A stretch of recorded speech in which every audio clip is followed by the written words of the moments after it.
So there are a variety of lessons we can learn from the Eurozone crisis when we think about how we can improve sovereign debt management. The first big lesson is that even a very small country, when it encounters sovereign debt financing difficulties, can produce huge implications for the global economy. Greece was only 0.05% of Eurozone GDP, and yet created the problems and the backdrop that has animated over 4 years of crisis management to this point.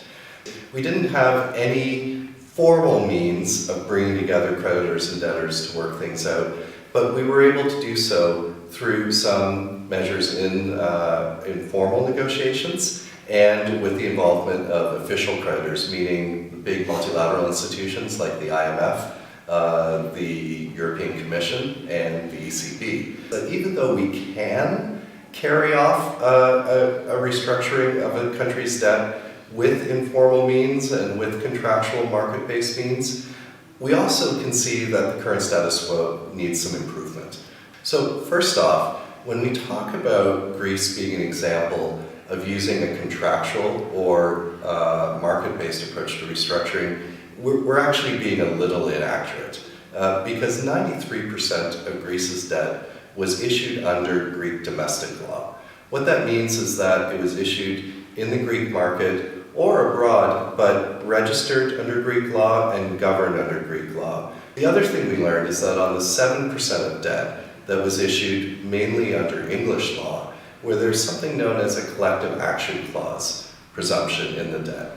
What that means in practice is that when you propose new debt servicing terms that stretch out the time that you have to pay and lower the amounts that you pay in any one period, under English law, if a large majority of creditors agree to those changes, the remaining creditors who may have quibbles with the terms being proposed can't continue to hold out.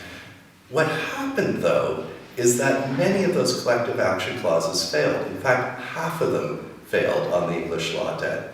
And then we also need to ensure that debt and the servicing of it is contracted in a different way.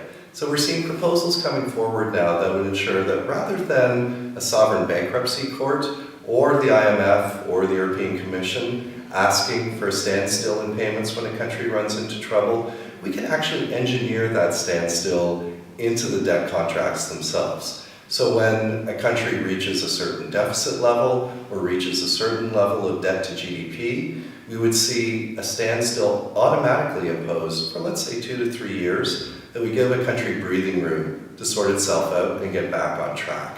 To me, those are the big 3 lessons that come out of the Greece experience, and they'll ensure that we have a better process going forward.